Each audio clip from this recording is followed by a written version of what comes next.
नमस्कार, बहुत स्वागत है आपका शहर का संग्राम आप देख रहे हैं। मैं हूं आपके साथ ऋतु ज्ञानवानी। मंडला जिले में शहर के संग्राम के लिए चुनाव होने से पहले ही बीजेपी ने एक सीट पर मैदान मार लिया है। नगर परिषद बम्हनी में होने वाले 15 वार्डों के चुनाव में से एक वार्ड को मतदान से पहले बीजेपी ने जीत लिया।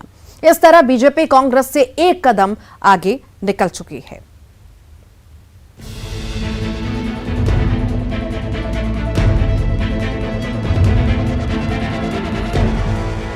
मंडला जिले में 2 नगर पालिका और 3 नगर परिषद के लिए चुनाव हो रहे हैं। जीत के लिए सूबे में सक्रिय दोनों प्रमुख पार्टियां बीजेपी कांग्रेस के अलावा स्थानीय पार्टियां और निर्दलीय जीत के लिए जोर लगा रहे हैं।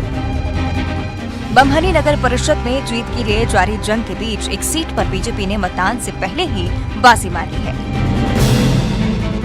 बम्हनी बंजर के परमहंस वार्ड से बीजेपी ने निर्विरोध जीत तय कर ली है। परमहंस वार्ड से पार्टी से सोनम चौरसिया को अपना प्रत्याशी बनाया गया, जिसके विरोध में कांग्रेस ने मंजू झरिया को मैदान में उतारा है। जबकि बीजेपी से मौजूदा नगर परिषद अध्यक्ष सुशील चौरसिया निर्दलीय ताल ठोक रही थी। इसके अलावा तरुणा चंद्रौल भी निर्दलीय मैदान में थी। लेकिन सोनम चौरसिया को छोड़ बाकी तीनों प्रत्याशी ने अपना नामांकन वापस ले लिया, जिसकी वजह से सोनम का निर्विरोध जीतना तय माना जा रहा है। उधर सुशील चौरसिया का कहना है कि वो और उनका बेटा दोनों चुनाव लड़ रहे थे। ऐसे में दोनों का प्रचार एक साथ करना मुश्किल था और इस वजह से उन्होंने अपना नाम वापस ले लिया।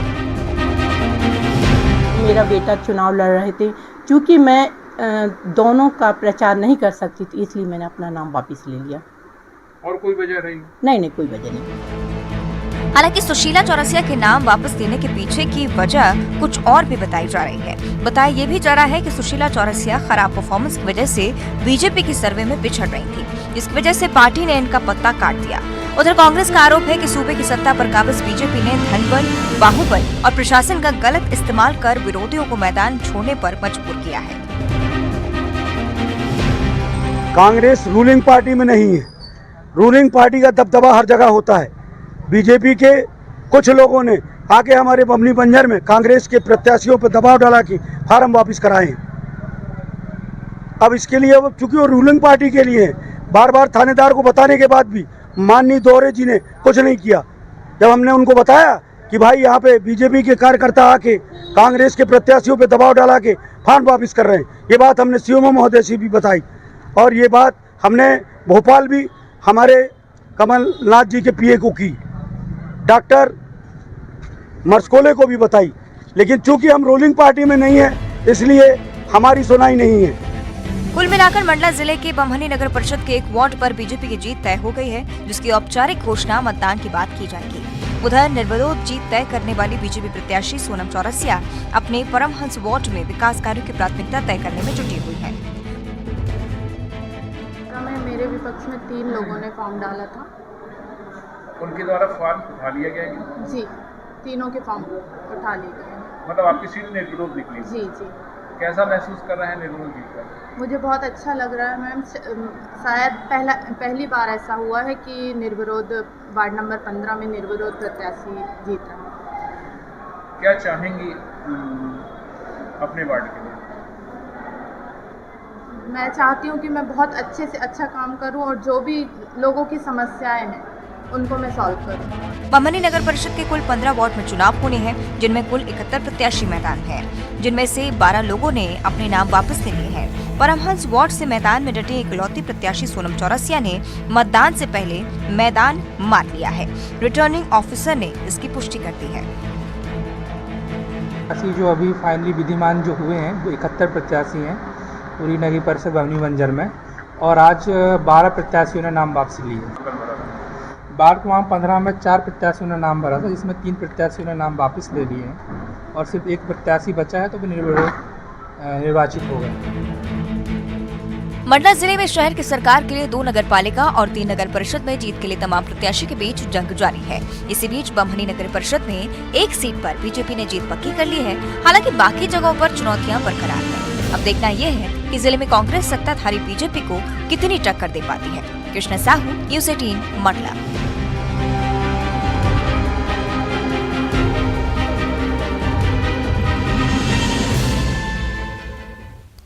बुरहानपुर जिले की नेपा नगर पालिका चुनाव के लिए जीत के लिए जंग जारी है। 24 वार्डों और 23,000 वोटरों वाली इस नगर पालिका में बीजेपी कांग्रेस के बीच मुख्य मुकाबला है। यहां मुद्दों की बात करें तो सफाई, विकास, रोजगार, अतिक्रमण और प्रधानमंत्री आवास योजना बड़े मुद्दे हैं।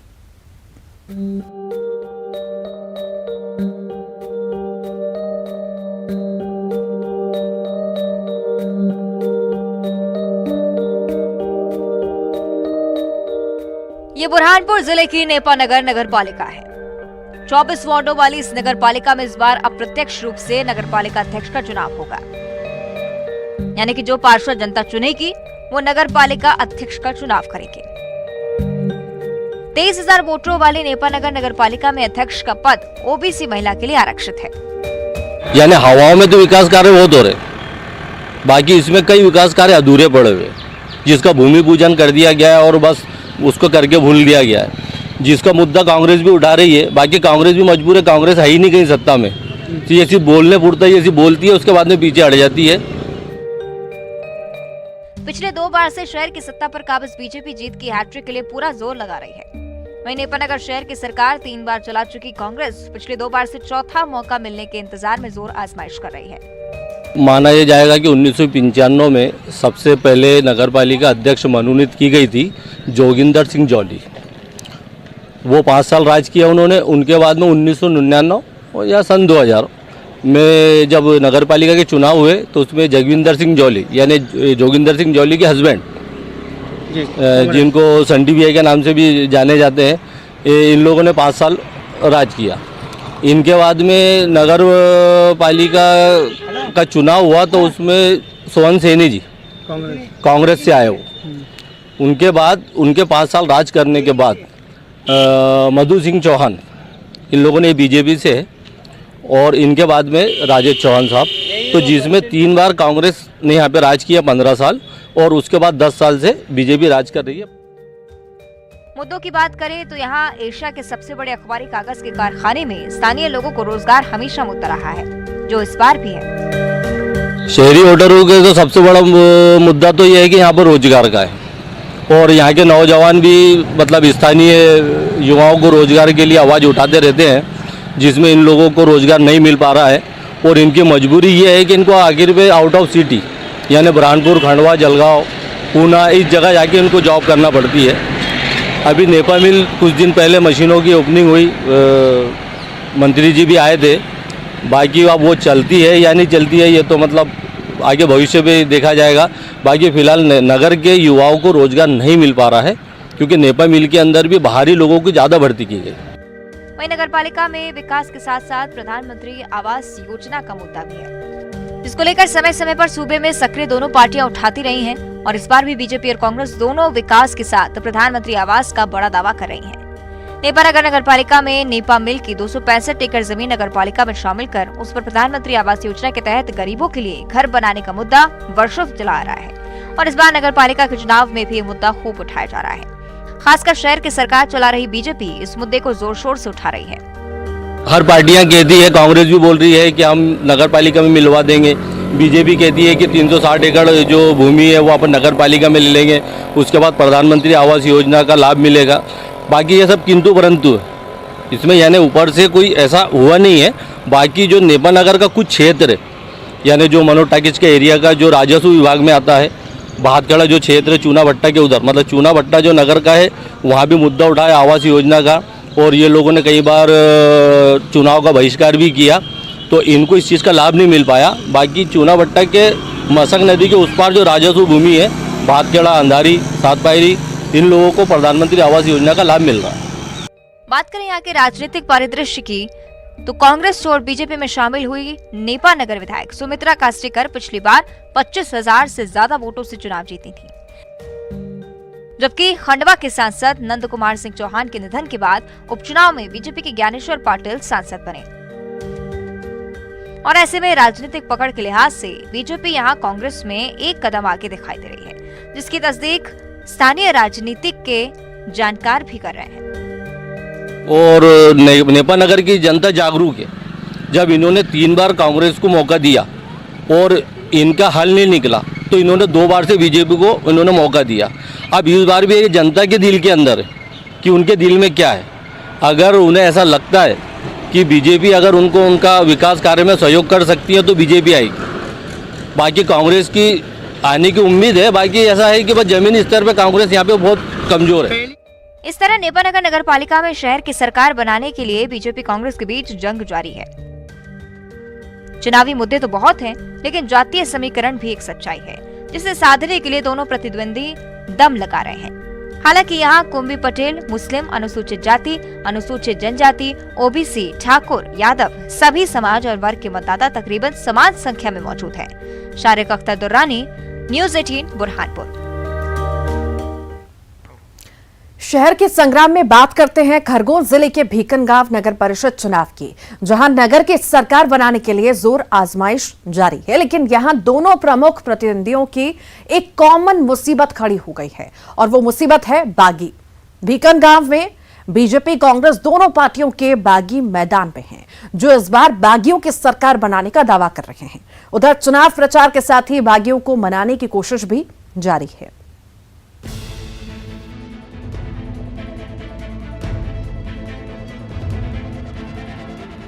खरगोन जिले के भीकनगांव नगर परिषद में बीजेपी और कांग्रेस दोनों पार्टियां जीत के लिए जोर लगा रही हैं। साथ ही दोनों पार्टियां इस बार परिषद पर कब्जे का दावा भी कर रही हैं।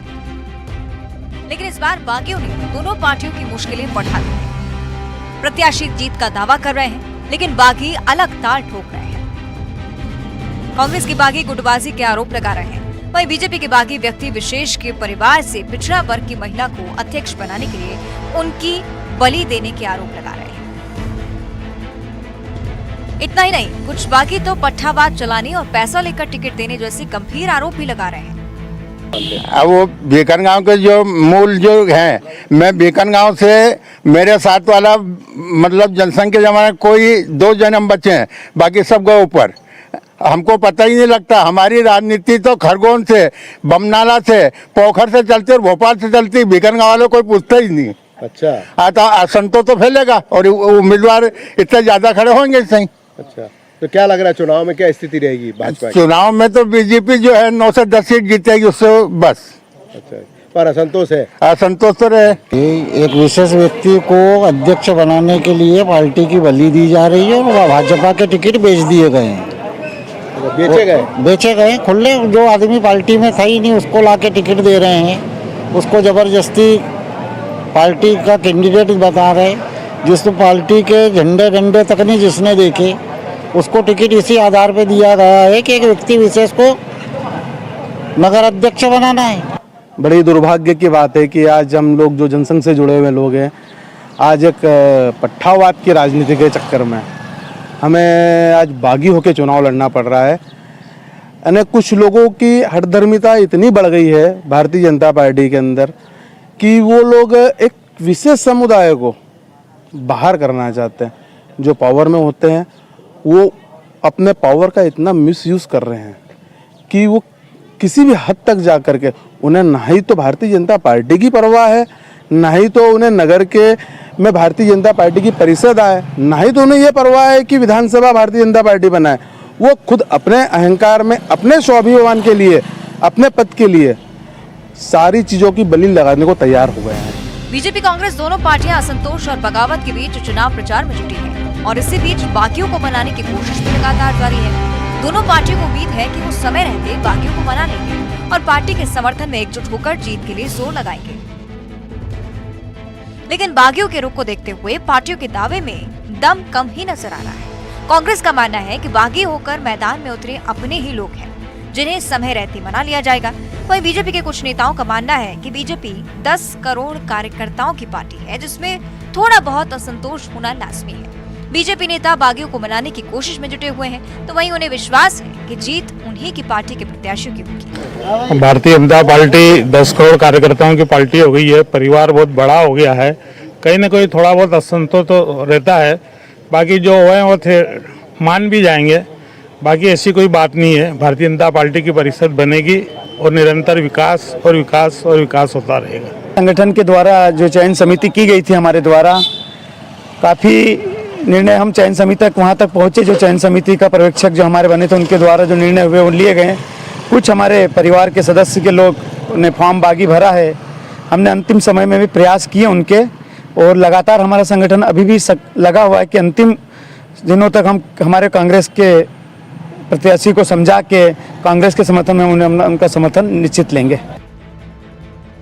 बीजेपी और कांग्रेस पार्टी के बागी चुनाव पर क्या असर डालेंगे, ये तो चुनाव परिणाम के बाद 30 सितंबर को पता चलेगा।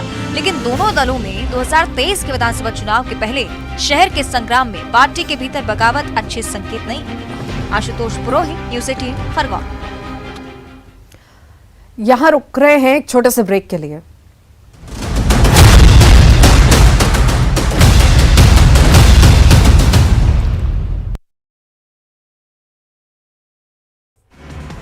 सिवनी विधायक दिनेश राय मुनमुन को हाईकोर्ट से नोटिस जारी। सूर्य मंदिर के पास अवैध कब्जे को लेकर मांगा गया जवाब। 4 नवंबर को अगली सुनवाई। इंदौर में कांग्रेस के पूर्व पार्षद पर रेप का आरोप। अनवर दस्तक पर तलाकशुदा महिला ने लगाया आरोप। तफ्तीश में जुटी पुलिस। मध्य प्रदेश में 150 करोड़ की लागत से लगेगा automated motor fitness centre. Testing के साथ वाहनों की फिटनेस की होगी चेकिंग। जबलपुर में सट्टा किंग सतीश सनपाल के करीबी खत्री ब्रदर्स का कोर्ट में सरेंडर। कोर्ट ने भेजा जेल, रिमांड पर लेने की तैयारी। इंदौर के ट्रैवल व्यापारी से 1.5 करोड़ की धोखाधड़ी। मास्टरमाइंड हैदराबाद से किया गया गिरफ्तार। आरोपी ने मर्चेंट नेवी से निकाले जाने के बाद ठगी का शुरू किया काम। उमरिया में चंदिया रोड रेलवे स्टेशन पर लोगों का धरना। ट्रेनों की बहाली और स्टॉपेज की मांग। 5 सितंबर से शुरू की थी भूख हड़ताल। भोपाल में कांग्रेस नेताओं ने नगर निगम की गाड़ी को किया हाईजैक। वार्ड 33 में अतिक्रमण हटाने पहुंचा था हमला। कांग्रेस पार्षद गुड्डू चौहान निगम की गाड़ी लेकर भाग गए। गुना के धरनावदा थाना इलाके में पीडीएस चावल की कालाबाजारी पर बड़ी कार्रवाई। 166 क्विंटल चावल जब्त। अवैध रूप से किया गया था स्टोर। सागर में खरीद केंद्र पर घटिया मूंग खरीदने का मामला आया सामने। वेयर हाउस के अधिकारियों ने स्टोरेज पर लगाई रोक। श्योपुर में विजयपुर नगर और रणसिंह कॉलोनी में फिर घुसे बदमाश। पेड़ पर चढ़कर घर में घुसने की कर रहा था कोशिश। डाल टूटने से गिर गया नीचे। कोरोना काल के बाद फिर ट्रेनों में बढ़ी जहरखुरानी की वारदात। भोपाल से ग्वालियर आ रहे 2 छात्र बने शिकार। नशीला बिस्किट खिलाकर दोनों को लूटा। टीकमगढ़ में सागर लोकायुक्त की कार्रवाई। रोजगार सहायक संतोष कुशवाहा को 7,000 रुपए की रिश्वत लेते दबोचा। पीएम आवास दिलाने की एवज में मांग रहा था रिश्वत। देवास में बीजेपी नेता की कार से चोरी। कार का शीशा तोड़कर निकाला पैसों से भरा बैग। बैग में रखे थे 1,80,000। बुरहानपुर में अनोखा विरोध। दरगाह ट्रस्ट के खिलाफ ग्रामीणों का गुस्सा। कलेक्ट्रेट में पढ़ी हनुमान चालीसा। दरगाह ट्रस्ट पर 12 रास्ते बंद करने का आरोप। टीकमगढ़ में पृथ्वीपुर के पास राधा सागर तालाब में गिरा ट्रैक्टर। 3 लोगों की बाल बाल बची जान। पुलिस ने किया अरेस्ट। गुना में बमोरी सेवा सहकारी समिति में घोटाला। गबन के आरोप में समिति प्रबंधक पर एफआईआर। पूर्व प्रबंधक पर 23 लाख रुपए गबन का आरोप। सीहोर के नसरुल्लागंज में एसडीएम दफ्तर के सामने किसानों का प्रदर्शन। सरकारी मूल्य पर मक्का खरीदी की मांग। एसडीएम को सौंपा लिखित ज्ञापन। शिवपुरी में नवनिर्वाचित जिला पंचायत अध्यक्ष नेहा यादव को दी गई जनसेवा की ट्रेनिंग। कलेक्टर ने जन समस्याएं हल करने के दिए टिप्स। ग्वालियर में मदद के नाम पर 6 लाख रुपए हड़प कर आरोपी फरार। रेलवे के रिटायर्ड कर्मचारी को पुलिस ने 3 साल बाद दबोचा। अपने दोस्त से हड़पे थे 6 लाख। मंडला जिले में आरक्षक अभिषेक मिश्रा का एसपी ने किया सम्मान। बीजेपी नेता विकास यादव की बदमाशों से बचाई थी जान। सीएम शिवराज ने की थी तारीफ। छत्तीसगढ़ में रेल यात्रियों की फिर बड़ी मुश्किलें। 22 से 29 सितंबर तक 66 ट्रेनें फिर रद्द। 8 दिनों तक रेल सेवा प्रभावित। मुंगेली दौरे पर कांग्रेस के प्रदेश प्रभारी पीएल पूनिया विधानसभा स्तरीय कार्यकर्ता सम्मेलन में हुए शामिल। नगरीय प्रशासन मंत्री और पीसीसी अध्यक्ष रहे मौजूद। मिशन 2023 के लिए पार्टी को मजबूत करने में जुटी बीजेपी। बड़ी संख्या में लोगों ने पार्टी ज्वाइन की। रमन सिंह ने कहा, सभी के लिए खोले गए अपने दरवाजे। बिछड़े हुए उमरिया के पाली पहुंचे सीएम शिवराज। चुनावी सभा को करेंगे संबोधित। जनसभा से पहले सीएम का रोड शो होगा। जनसभा से पहले सीएम पहुंचे हैं। चुनावी सभा को संबोधित करेंगे। उमरिया के पाली पहुंचे हैं मुख्यमंत्री शिवराज सिंह चौहान। जनसभा से पहले सीएम का रोड शो होने जा रहा है।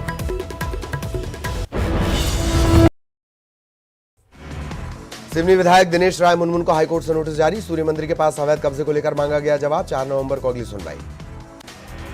इंदौर में कांग्रेस के पूर्व पार्षद पर रेप का आरोप। अनवर दस्तक पर तलाकशुदा महिला ने लगाया आरोप। तफ्तीश में जुटी पुलिस।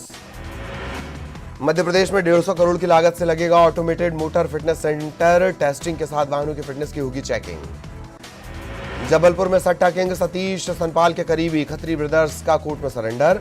कोर्ट ने भेजा जेल, रिमांड पर लेने की तैयारी। इंदौर के ट्रैवल व्यापारी से 1.5 करोड़ की धोखाधड़ी। मास्टरमाइंड हैदराबाद से किया गया गिरफ्तार। आरोपी ने मर्चेंट नेवी से निकाले जाने के बाद ठगी का शुरू किया काम।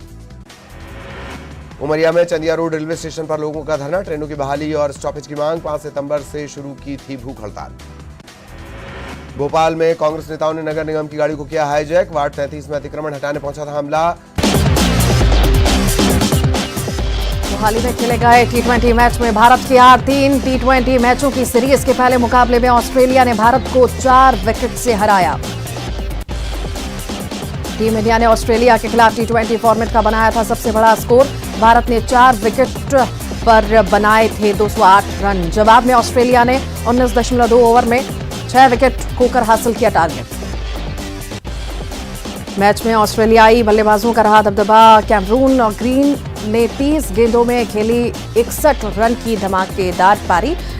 ग्रीन ने लगाए शानदार 8 चौके और 4 छक्के। मैच में भारतीय गेंदबाजी रही बेहद खराब। भुवनेश्वर कुमार ने 4 ओवर में दिए 52 रन। चहल ने 3.2 ओवर में दिए 42 रन। हर्षल पटेल ने 4 ओवर में दिए 49 रन। मैच में हार्दिक पांड्या ने खेली अपनी शानदार पारी। हार्दिक ने सिर्फ 30 गेंद में बनाए 71 रन। हार्दिक के बल्ले से निकले 7 चौके और 5 छक्के। भारत की तरफ से केएल राहुल और सूर्य कुमार यादव ने खेली अच्छी पारी। केएल राहुल ने 35 गेंद में बनाए 55 रन और सूर्य कुमार यादव ने 25 गेंद में बनाए 46 रन। ऑस्ट्रेलिया के खिलाफ मैच में हार्दिक पांड्या ने खेली अपने T20 करियर की सर्वश्रेष्ठ पारी। हार्दिक ने 236 से ज्यादा के स्ट्राइक रेट से 72 रन बनाए। हार्दिक पांड्या ने किया भारतीय गेंदबाजों का बचाव। कहा, गेंदबाजों पर भरोसा रखना जरूरी, हमें अपने गेंदबाजों पर भरोसा रखना होगा।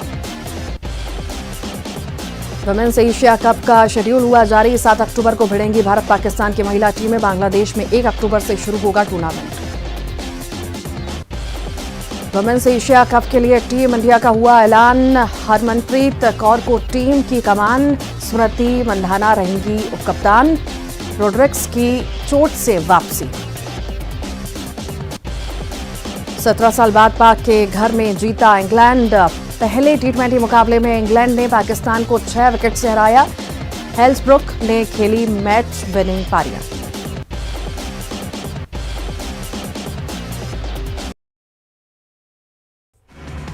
सिवनी विधायक दिनेश